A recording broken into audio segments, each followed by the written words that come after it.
Bonjour et bienvenue dans cette troisième semaine des vendredis du design. Alors cette fois-ci on se retrouve sur un nouvel ordinateur et vous savez moi aussi avec ce qui nous arrive en ce moment à tous avec le confinement, et bien moi aussi je rencontre des difficultés pour vous enregistrer ces vendredis du design.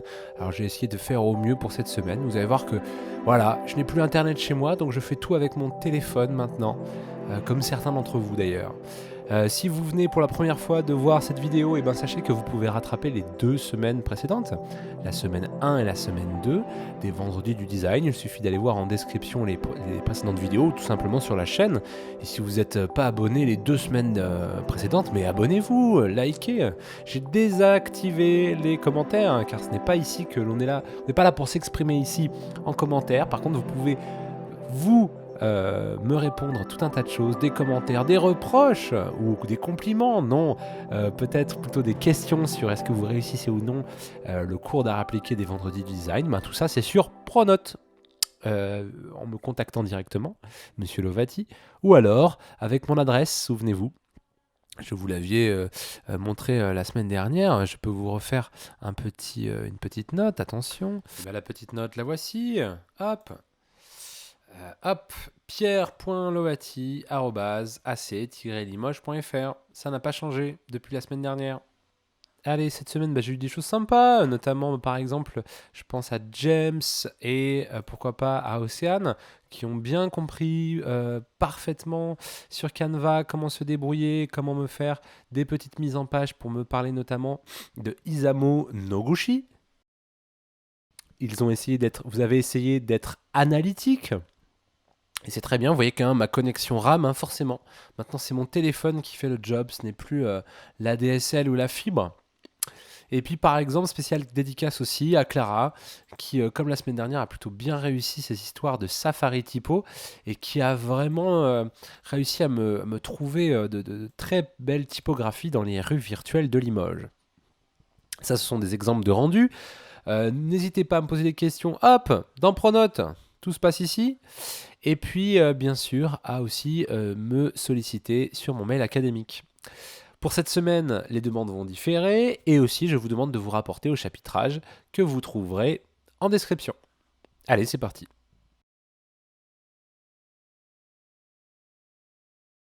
Pour les troisièmes. Canva ne fonctionne pas depuis mon ordinateur, je n'arrive pas à le faire fonctionner malheureusement à cause du faible débit de mon téléphone. Aussi, je vais vous montrer la même chose avec un logiciel dont je suis propriétaire, mais vous ferez tout dans Canva. Pour vous connecter à Canva, il suffit d'aller voir dans la description de cette vidéo. Je vous avais déjà fait un petit tutoriel, un tuto la semaine dernière dans la vidéo numéro 2. Le lien est en description avec le bon timecode. Il suffit de vous y référer et vous pourrez aller voir comment on se connecte à Canva. C'est simple, je vais vous demander d'aller importer des images dans Canva et d'aller récupérer vos petites images de typographie. Toutes vos images. Là, j'ai pris celle de Clara de la semaine dernière. Mais il va falloir récupérer à la fois vos images des rues virtuelles de Limoges et à la fois ce que vous avez trouvé chez vous. À partir de ça, vous allez essayer de les ranger, de les classer. Alors, c'est pas évident. L'idée aujourd'hui, c'est d'essayer, pourquoi pas, de créer des catégories. De se dire, tiens, telle typographie, je trouve qu'elle ressemble à telle typographie. Par exemple, je trouve que Swarovski possède, par exemple, des points communs avec Christian Lacroix. Alors, attendez, performance d'affichage, caractère super. Je trouve que Swarovski ressemble un peu à Christian Lacroix. Je trouve que l'ami, là, de l'ami Kaline, je ne lui trouve pas de similitude. Vous voyez, l'ami Kaline, c'est une écriture qui a l'air d'être à la main, comme si elle avait été dessinée au pinceau, à la peinture. Je vais la mettre toute seule. Kaline, par contre, si je le regarde, je trouve qu'il ressemble un peu à Thomas Cook. C'est-à-dire, regardez, si je prends le T de Thomas Cook, hop, c'est le même genre de lettre que si je prenais juste la lettre de l'ami Kaline. Voilà, on pourrait croire que c'est la même typographie quasiment, en majuscule. Et bien voilà, je vais essayer comme ça de faire des catégories. Bien sûr, vous pouvez aller aussi trouver sur internet d'autres typographies et les ranger les unes à côté des autres, mais le but ça va être de me faire peut-être une petite page, je fais un peu n'importe quoi là, mais c'est pour vous montrer, avec comme ça les logos ou les lettres ou des extraits des lettres si vous voulez, pas forcément en entier. Vous avez un outil qui se trouve en haut à gauche dans Canva qui s'appelle rogner. Vous pouvez, en cliquant sur rogner, ça vous permet de faire ce que je fais là, c'est-à-dire de réduire éventuellement, vous voyez, la surface disponible à la vue. Et après, quand on sort en faisant OK en haut à gauche, vous avez l'équivalent. Ici, vous n'êtes pas dans Canva, hein, c'est un logiciel différent, mais c'est pour vous montrer, c'est un logiciel quasiment similaire. Si vous avez des questions sur Canva, je pourrais vous répondre parce que je le connais par cœur et je pourrais vous aider à vous orienter. Voilà, l'idée c'est peut-être aussi de nommer. Par exemple, cette catégorie de typographie comme Swarovski ou Christian Lacroix, elle me fait penser à une typographie existante. Donc je vais aller voir pourquoi pas les typographies que je connais, ou alors simplement la nommer comme je veux. On dirait les typographies de romans. Donc on dirait des lettres de roman. Lettres de roman. D'ailleurs, regardez, hop, ça n'a pas tapé le N. Regardez la typographie que j'utilise, qui est Times New Roman. Hein. Elle ne s'appelle pas comme ça par hasard. C'est la typographie que vous retrouvez dans tous les livres. Hein. Traditionnellement, c'est une typographie assez ancienne, en tout cas qui reprend des motifs assez anciens, mais surtout, c'est qu'elle est extrêmement lisible. D'une manière générale pour être lu sur des corps textes petits, ça veut dire que vous pouvez l'imprimer en petite taille, elle reste très lisible et c'est pour ça qu'on l'utilise dans les romans de poche par exemple. On en parlera plus tard, mais par exemple, je peux appeler ça lettre de roman. Je vous ai dit tout à l'heure typographie peinture au pinceau. Là, essayez de trouver des noms pour vos catégories. Peu importe ce que vous donnez comme nom, c'est vraiment pour essayer de nommer les choses. C'est difficile, hein. On voit des écritures et on va essayer de les nommer. Donc peut-être ça, j'appellerais ça lettre à la peinture. Ça, j'appellerais ça lettre très droite, etc. Ou lettre géométrique, ou possédant pas de courbe. Elles sont toutes, vous voyez, avec que des lignes droites, comme si on les avait tracées à la règle. À vous de me faire une petite mise en page A4, comme ça, hop, un seul format, et essayer de me classer ces choses-là. Alors là, je l'écris un peu en gros, il faudrait imaginer que ça le met plus petit. Et sur une page entière, vous essayez de me répartir tout ça. Vous pouvez faire un peu de mise en page et me faire quelque chose de sympa. Je pense d'ailleurs notamment aux travaux vous pouvez vous référer à ce que je montre. Ça, c'est un travail de première bac pro.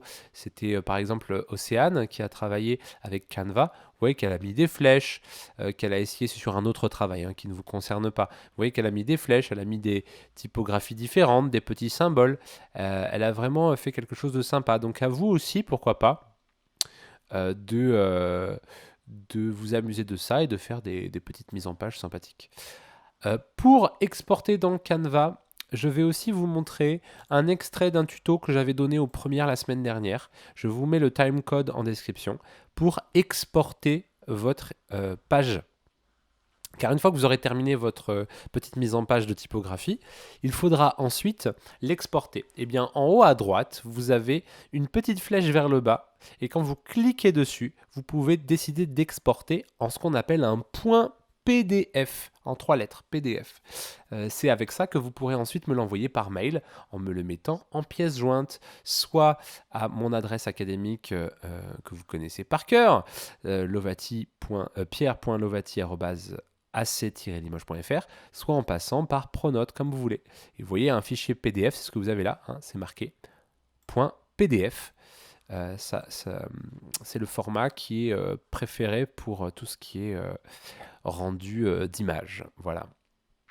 Donc pour la semaine prochaine, on essaie de classer ces images, de typographie dans un grand format A3 et on mélange bien et les images d'intérieur de maison et les images de Safari virtuel.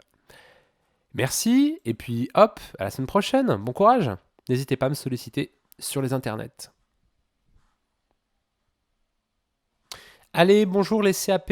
Cette semaine, je veux avoir des nouvelles de vos beaux salons design dans Cozy Casa. Souvenez-vous, la semaine dernière, je vous proposais, je dis les CAP, mais ça concerne aussi les secondes, copie adresse de l'image, je vous demandais de me créer un salon qui serait écologique. Si vous avez des problèmes dans Canva pour pouvoir réaliser ce salon écologique, n'hésitez pas à me poser des questions dans Pronote ou sur le mail académique. Je vous répondrai avec plaisir sur comment vous aider sur Cozy Casa. Mon réseau ne fonctionnant plus vraiment, je ne peux plus vous montrer les choses directement ici en vidéo, mais je me ferai un plaisir de vous aider. Je connais le logiciel par cœur. Je regarderai au pire des tutos, je vous enverrai des tutos que je trouverai sur le YouTube français et je vous balancerai tout ça. Tout ça pour vous dire, j'attends vos photos de salon écologique. N'hésitez pas, si vous avez le moindre problème, à me questionner sur les internets. Ensuite, pour cette semaine, je vous demande de m'envoyer un mémo dictaphone. Sur vos téléphones, c'est très simple, vous pouvez à tout moment enregistrer votre voix. Vous avez forcément une application pour enregistrer votre voix. Soit, la plupart du temps, ça va s'appeler soit dictaphone, soit enregistreur. Le but, c'est d'enregistrer votre voix et de me l'envoyer directement sur Pronote, soit en faisant une discussion avec moi et en me le mettant, vous savez, par le petit trombone ici. Vous voyez qu'ici, vous avez le petit trombone.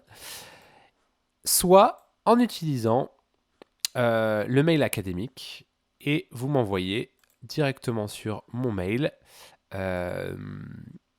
votre morceau de dictaphone. Alors, qu'est-ce que je vais vous demander dans ce dictaphone? Eh bien, c'est simple. Je vous demande de m'expliquer vos choix. Une fois que vous aurez pris votre photo de votre salon écologique, je vous demande de vous référer pour toute question là sur la vidéo numéro 2. N'hésitez pas à revoir la vidéo numéro 2. Qu'est-ce que c'est que ce salon écologique?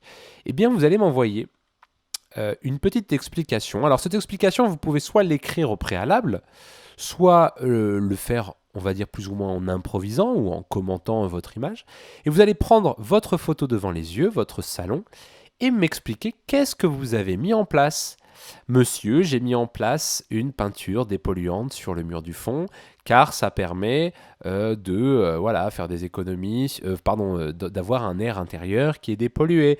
J'ai aussi, pourquoi pas, créé un insert, un poêle, pour pouvoir me chauffer au bois et limiter l'utilisation du radiateur ou d'une cuve à fioul ou ce genre de choses. J'ai aussi créé au sol un plancher chauffant, car, etc., etc. À vous de me justifier vos choix à l'oral avec ce fichier audio. Vous enregistrez votre voix et vous me l'envoyez sur mon mail ou sur Pronote. Donc cette semaine, je n'attends que ce fichier audio. Bien sûr, si vous ne m'aviez pas envoyé votre image de salon écologique, là c'est un exemple que j'ai trouvé sur Internet, vous m'envoyez et l'image et le fichier audio qui commande cette image. Je vous remercie, je vous dis à la semaine prochaine. N'hésitez pas à me poser toutes les questions qui vous fâchent ou qui vous préoccupent. Je suis là pour vous aider. Mais quelle est cette personne étrange? Connaissez-vous Mathalie Crasset? Mathalie Crasset, c'est une de nos fiertés nationales. C'est une designeuse française, une designeuse d'objets. Elle est vraiment une des avant-gardes du design ludique français. Design ludique, on avait essayé de comprendre ce que c'était, souvenez-vous. Qu'est-ce que c'est que ludique? C'est tout ce qui se rapporte au jeu.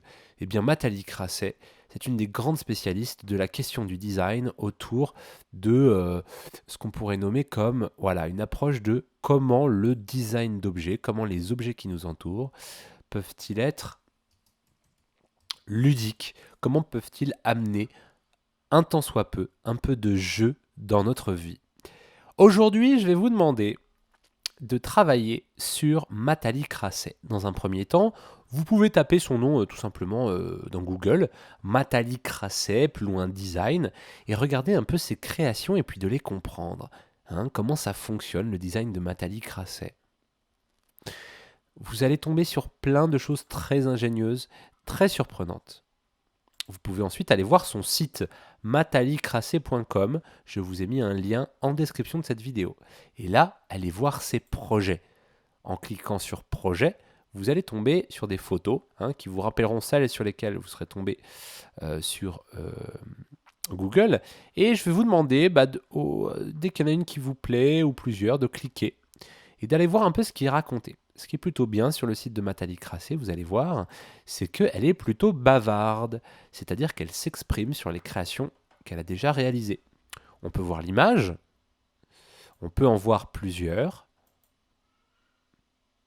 Hein, étrange cette table qui possède comme une sorte d'ombrelle, de parapluie.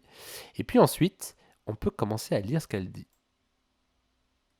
On va essayer de s'imprégner de ces petits textes, de les comprendre. Souvent, ils sont poétiques, ils ne sont pas forcément faciles à comprendre.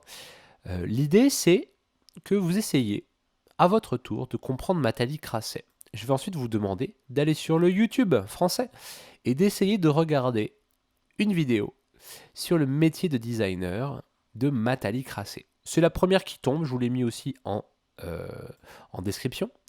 Et vous allez regarder un petit peu cette interview, il y en a pour 10 minutes, de Nathalie Crasset. D'accord? Je vous le laisse en description. Vous allez voir, elle parle plutôt de manière, on va dire, simple de son travail. Et elle met des mots justes, elle met des mots essentiels sur sa pratique du design. Le but, aujourd'hui, c'est dans Canva.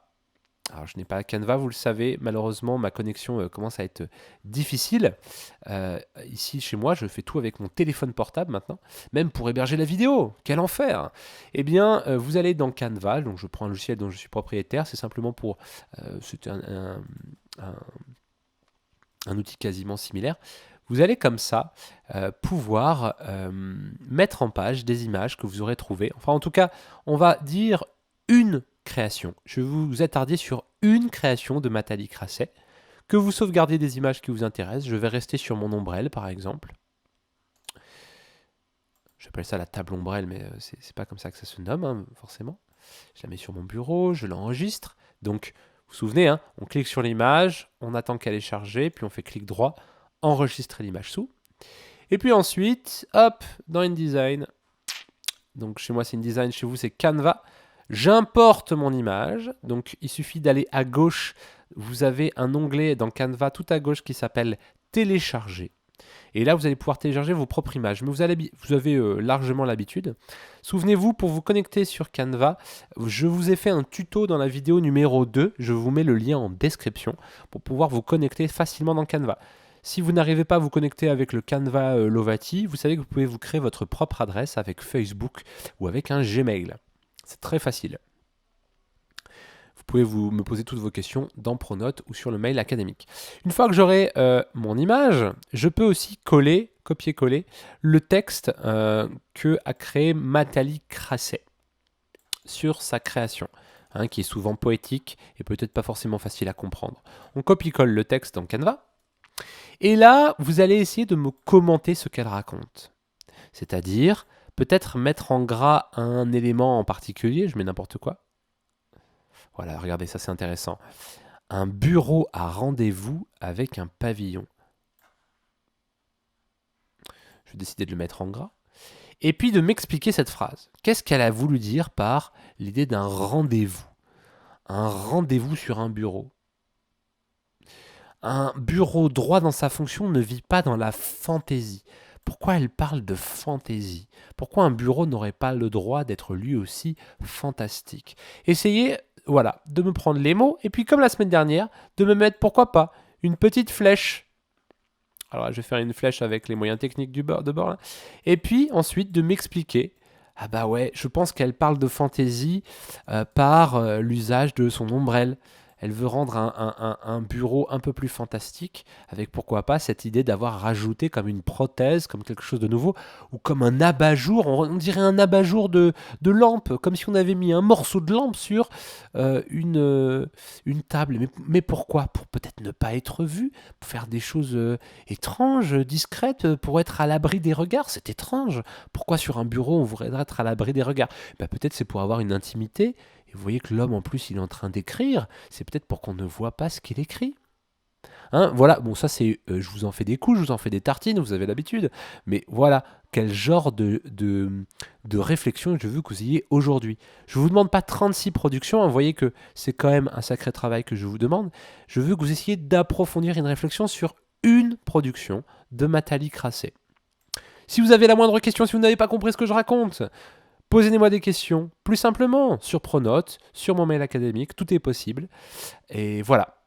Donc cette semaine, on s'intéresse, c'est un peu la suite du design ludique, on s'intéresse à Nathalie Crasset. merci beaucoup et à la semaine prochaine pour le 4e, incroyable, vendredi du design.